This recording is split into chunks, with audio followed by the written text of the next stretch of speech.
श्री शिवाय नमस्तु भीम हर हर महादेव। स्वागत है आपका हमारे चैनल एस्ट्रो ओम पर। दोस्तों आप सभी लोग जानते हैं कि 21 अप्रैल को है रविवार का प्रदोष व्रत। दोस्तों सबसे पहली बात तो ये है कि प्रदोष व्रत एक ऐसा दिन जो कि भगवान शिव जी का सबसे प्रिय दिन होता है। और क्या आप लोगों को पता है कि रविवार के प्रदोष व्रत की एक अलग महत्वता होती है, एक अलग महत्व होता है। इसीलिए दोस्तों इस रविवार के दिन आने वाले प्रदोष व्रत को आप लोगों को अपने हाथ से बिल्कुल भी नहीं जाने देना चाहिए। अगर आप लोग अपने घर में धन प्राप्ति चाहते हो, अपने घर आप लखपति बनना चाहते हो, करोड़पति बनना चाहते हो, आप चाहते हो कि भाई आपके घर में पैसा आता रहे, कभी भी पैसा आना बंद ना हो, तो दोस्तों आप लोगों को इस रवि दोष व्रत जो कि 21 अप्रैल 2024 के दिन पड़ने वाली है, इस दिन 3 बेलपत्र वाला उपाय जरूर करना चाहिए।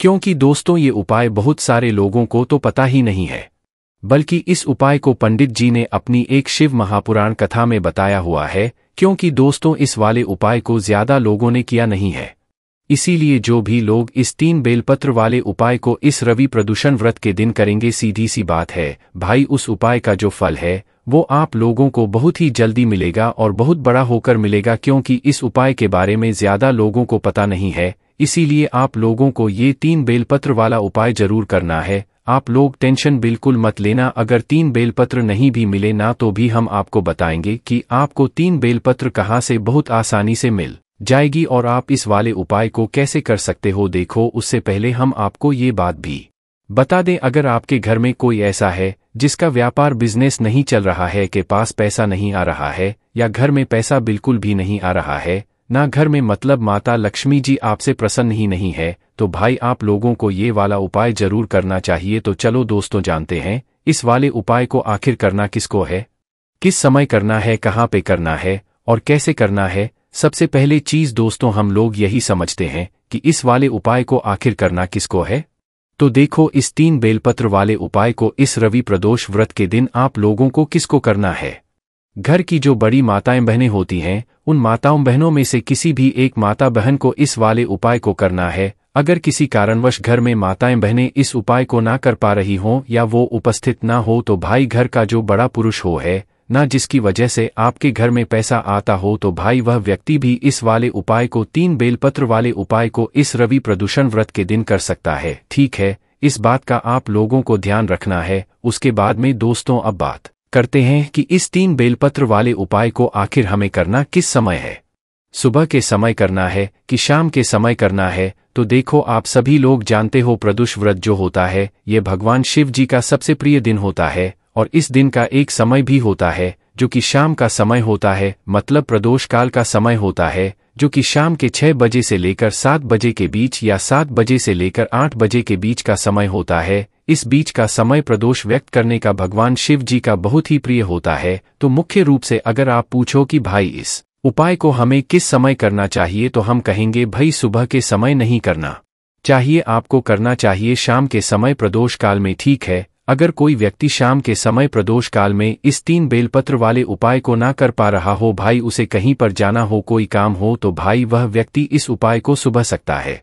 पर आपकी कोशिश यही होनी चाहिए कि आप इस उपाय को शाम के समय प्रदोष काल में करें, 6 बजे से लेकर रात 8 बजे के बीच में कभी भी, और 8 से थोड़ा बहुत लेट भी हो जाए तो भी कोई दिक्कत वाली बात नहीं है, आप उपाय को कर सकते हो। उसके बाद में दोस्तों अगला जो सवाल आता है वो ये है कि इस 3 बेलपत्र वाले उपाय को आखिर हमें करना कहाँ पर है। तो देखो हम आपको बता दें, इस 3 बेलपत्र वाले उपाय को आपको 2 जगह पर करना है। पहला तो भगवान शिव जी के मंदिर में और दूसरी जो जगह होगी वो होगी बेलपत्र का पेड़। सिर्फ 2 जगह होंगी जहां पर आपको इस 3 बेलपत्र वाले उपाय को करना है। 2 उपाय नहीं है, एक ही उपाय है, पर होंगे ये 2 जगह पर जो कि हमने आपको बता ही दिया है ना। तो इसके बाद में दोस्तों अब हम समझते हैं कि इस 3 बेलपत्र वाले उपाय को आखिर आपको करना कैसे है ना। तो देखो सबसे पहली चीज यहाँ पर ये निकल कर आती है कि भाई ये 3 बेलपत्र अगर हमें मिल जाती है तो बहुत अच्छी बात है। और कोशिश भी आपकी क्या होनी चाहिए कि ये 3 बेलपत्र आपको खुद से मिल जाए, ये आप कहीं से खरीद कर ले आओ, कुछ भी करो, पर आप अपने परिश्रम से इन 3 बेलपत्र को आ जाओ। पर हो सकता है अभी आप उपाय को बहुत लेट सुन रहे हो और आपको एकदम से उपाय करना है। भाई नहीं, हमें तो उपाय करना है। तो भाई उस जगह पर आप लोग एकदम से बेलपत्र कहाँ से लेकर आओगे? ना आपको कोई बेचने वाला मिल रहा है, ना कहीं से मिल रही है। तो भाई उस जगह पर आप लोगों को ये काम करना है कि आप लोगों को उपाय की जो सामग्री है, मतलब वो तो आप लोगों के पास नहीं होगी, साथ में जो पूजन सामग्री है वो अपने साथ में रखकर शिवजी के मंदिर पहुंच जाना है और शिवजी की शिवलिंग के ऊपर जो बेलपत्र चढ़ी हुई हो उनमें से 3 अच्छी सी बेलपत्र आप लोग निकाल लेना, ठीक है। इन 3 बेलपत्रों को धो लेना। धोने के बाद फिर उपाय के लिए आप लोग इस्तेमाल करना। ये उन लोगों के लिए बात है जिन लोगों को भाई पूरी कोशिश करने के बाद भी बेलपत्र ना मिले। 3 बेलपत्री आपको लेनी है, ना 3 से ज्यादा लेनी है, ना 3 से कम लेनी है। इस बात का भी आप लोगों को ध्यान रखना है। चलिए दोस्तों, अब बात करते हैं अगली सबसे महत्वपूर्ण चीज की। भाई इस 3 बेलपत्र वाले उपाय को हमें करना कैसे है, उससे पहले हम आपको ये बात भी बता दें कि उपाय की जो सामग्री है वो मात्र 3 बेलपत्र। तो ऐसा नहीं मत करना कि आप सिर्फ और सिर्फ 3 बेलपत्र लेकर शिवजी के मंदिर पहुंच जाओ। इसके साथ में आपको कुछ पूजन सामग्री भी लेकर जरूर जानी है। वैसे हमने आपको उपायों को करने का जो समय है वो शाम का समय बताया, मतलब प्रदोष काल का समय बताया है। तो भाई प्रदोष काल में तो जल नहीं चढ़ता है। वैसे प्रदोष व्रत के दिन का जो प्रदोष काल का जो समय होता है, इस समय आप लोग जल चढ़ा सकते हो, अन्यथा नहीं भी चढ़ा पाओ तो भाई शाम के समय आप लोगों को एक दीपक तैयार करना है। जो दीपक होगा किस चीज का? आप लोगों का आटे का होगा। मिट्टी का ले रहे हो तो नया दीपक लेना पड़ेगा। उसके अंदर आप लोग रखोगे गोलबत्ती, फिर उसके अंदर डालोगे शुद्ध देसी गाय का घी। इस तरीके से इस दीपक को मात्र तैयार करना और इस दीपक के साथ में अपने उपाय की सामग्री को तैयार करके शिवजी के मंदिर आप लोग पहुंच जाना। सुबह के समय कर रहे हो, अभी शाम के समय नहीं कर पा रहे हो तो सुबह के समय कर रहे हो तो 1 लोटा जल अपने साथ में कम से कम लेकर जाना। बाकी इसके अलावा जो भी पूजन सामग्री है वो आप लोग लेकर जा सकते हो, कोई दिक्कत वाली बात नहीं है। तो अब आपको क्या करना है, उपाय को करते समय शुद्धता का विशेष रूप से ध्यान रखना, क्योंकि आप इस उपाय को भगवान शिव जी के बहुत ही प्रिय दिन और प्रिय समय पर कर रहे हो।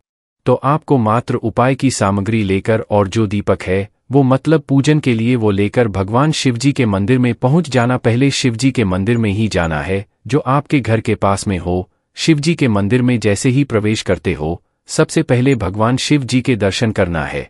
दर्शन करने के बाद दोस्तों जो आप अपने साथ में दीपक लेकर आए हुए हो, वैसे मतलब शाम के समय अगर उपाय कर रहे हो तो पहले पूजा अर्चना करना है। सुबह भी जा रहे हो तो पहले जाकर जल चढ़ाओगे, पूजा अर्चना करोगे, उसके बाद ही उपाय करोगे। वैसे शाम के समय मुख्य रूप से हमने आपको बताया था, शाम के समय पहले जाकर अपना वह दीपक जलाओगे। अपनी माचिस से उस दीपक को जो है भगवान शिवजी के शिवलिंग के पास में रखोगे। ज्यादा पास में मत रखना, भगवान शिव जी को आज ना लगे इतना दूरी बनाकर आप लोग रख देना। उस दीपक को जलाकर रखकर उसके बाद में आप भगवान शिव जी के शिवलिंग के पास में बैठ जाना। अपने 3 बेलपत्र को तैयार करके है ना, 3 बेलपत्र को 3 जगह पर चढ़ाना है, जो कि अब हम आपको बताते हैं। उपाय का जो मुख्य रूप है वो यहीं से शुरू होता है। तो देखो, 3 बेलपत्र में से सबसे पहली बेलपत्र निकाल लो। सबसे पहली बेलपत्र को आपको कहां पर समर्पित करना है? माता अशोक सुंदरी जी वाले स्थान पर। और आप सभी लोग जानते हो, जब भी हम कोई बेलपत्र माता अशोक सुंदरी वाले स्थान पर समर्पित करते हैं तो बेलपत्र की बीच वाली बड़ी पत्ती का मुख होता है शिवलिंग की तरफ और बीच जो डंडी का भाग होता है वो जलाधारी की तरफ होता है। तो आप लोगों को क्या करना है, अपनी पहली बेलपत्र को माता अशोक सुंदर जी वाले स्थान पर, मतलब जलाधारी के बिल्कुल बीचों बीच में क्या करना है, इसको समर्पित करना है।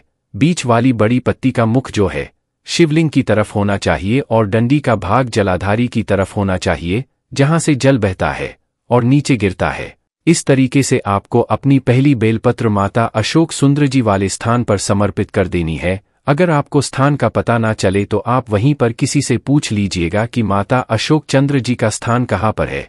उसके बाद अपने दूसरे नंबर की बेलपत्र को निकाल लीजिएगा। अब दूसरे नंबर की बेलपत्र को दोस्तों आपको थोड़ा ध्यान से चढ़ाना है।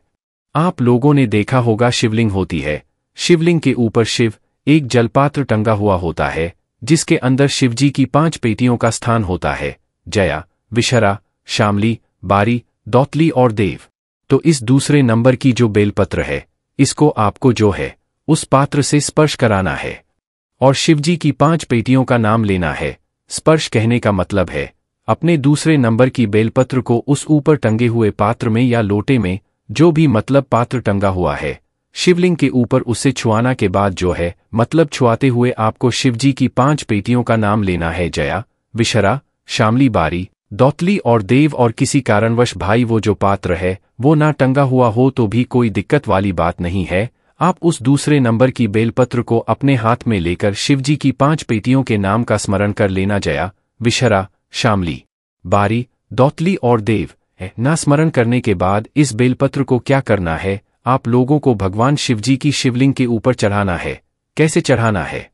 आप जिस तरफ से भी इस दूसरे नंबर की बेलपत्र शिवलिंग पर चढ़ा रहे हो उस तरफ इस बेलपत्र की डंडी का मुख मत रखना, अपनी विपरीत दिशा में रखना। कहने का मतलब ये है कि बीच वाली बड़ी पत्ती का मुख आपकी तरफ होना चाहिए, इस वाली बेलपत्र का, और डंडी का मुख आपकी विपरीत दिशा में। आप इस साइड से चढ़ा रहे हो बेलपत्र तो भाई उस बेलपत्र की डंडी का भाग आपके सामने की तरफ होना चाहिए, मतलब बीच वाली बड़ी पत्ती का मुख आपकी तरफ करके अब फिर इस बेलपत्र को शिवलिंग के ऊपर चढ़ाना है। ठीक है, दूसरी नंबर की बेलपत्र भी यहाँ पर आपने समर्पित कर दी है। अब बात आती है तीसरे और आखिरी नंबर के बेलपत्र की। भाई इसको आपको ध्यान से सुनना है। आपसे बोला था कि ये उपाय 2 जगह पर होगा, पहला तो शिवजी के मंदिर में और दूसरा बेलपत्र के पेड़ के नीचे। तो अब वो ही यहाँ पर बेलपत्री का पेड़ भी आएगा। तो तीसरे नंबर की जो बेलपत्र है ये आपको शिवलिंग में नहीं चढ़ानी, पर शिवलिंग में एक काम आपको करना है। देखो शिवलिंग होती है, शिवलिंग का एक कटी भाग होता है। भाग कहने का मतलब है कि जलाधारी होती है।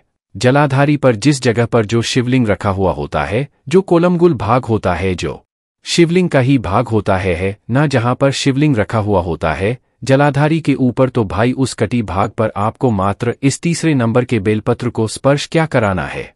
स्पर्श मतलब छुआना है और कुछ भी नहीं करना है, समर्पित नहीं करना है। ये मात्र आप लोगों को शिवलिंग के जो कटी भाग होगा जलाधारी के पास में, भाई उस कटी भाग में मतलब शिवलिंग के इस तीसरे नंबर के बेलपत्र को आपको छुआना है, स्पर्श कराना है। और स्पर्श कराने के बाद इस बेलपत्र को लेकर सीधा आपको किसी भी बड़े वाले बेलपत्र के पेड़ के नीचे पहुंच जाना है। और बड़े वाले बेलपत्री के पेड़ के नीचे पहुंचकर आपको क्या करना है? अपनी ये जो बेलपत्र है इस बेलपत्र को आपको उस बेलपत्र के पेड़ के नीचे समर्पित कर देनी है।